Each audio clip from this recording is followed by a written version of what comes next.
Islam is a disciplined way of life, a beautiful system which includes laws, limits, and boundaries without neglecting the essence of spirituality. Through it, we organize our lives, paying close attention to certain times and places. Prayer is all about discipline. Like any important deadline in life, the time for prayer must be respected. And to intentionally pray outside of his time is likened to not praying at all.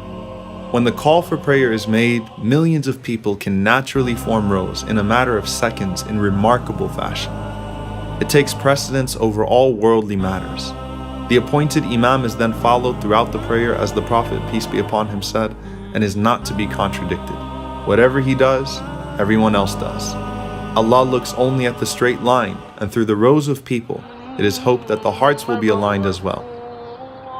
Not to mention Ramadan, which represents the highest level of spiritual, physical, and emotional discipline. No matter how hungry you are, you're forced to learn self-restraint and hold yourself back, and the clock becomes a glaring do not eat sign.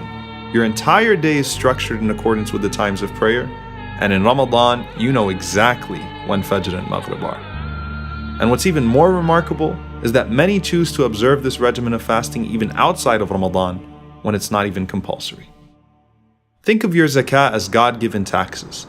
Except with these taxes, your money solely goes towards the cause of the poor and needy. The calculations, laws, and stipulations governing zakah are precise. Hajj is the greatest display of order in the world. Getting millions of people in such close proximity to dress, move, and worship in such stunning compliance is a testimony to the power of his call.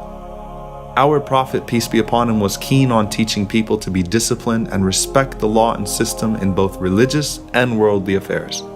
He warned that no two people should even travel without one of them being appointed as a leader of the two, and commanded that customs which do not contradict faith should be respected by the believers. Many times we disregard order and discipline thinking that we are the exceptions to the law. And when we do that, so does everyone else. And I mean everyone. Why am I bringing all of this up?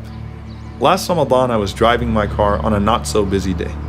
I stopped at every stop sign, even though I sometimes found it pointless to do so. But I'm sick of all of these signs and red lights. I don't see any police anyway. Just as I thought that, I hit a man crossing the road. I didn't even notice him until after I hit him. I panicked. My heart was racing. I jumped out of the car to see what happened to him. I immediately apologized to him and told him I'd get help right away.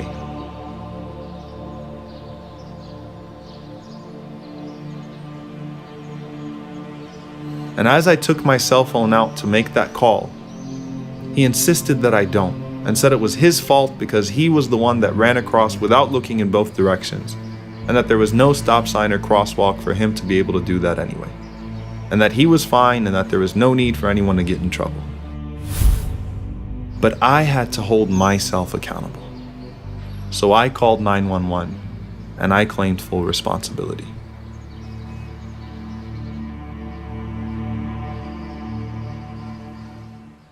When I think of what happened that day, even though the fine was pretty hefty, I have no regrets for punishing myself. I only regret my recklessness. You know, you might think that that stop sign or red light is pointless, or that you, unlike others, are actually in control when you text and drive. But all of these things are meant to ensure the safety and security of people. And that's part of faith as well. Rasulullah, you taught us to be patient, respectful, and disciplined, to not act in a way that would be detrimental to ourselves or to those around us. No one in your presence felt threatened, and nothing that would be considered good was disregarded by your call.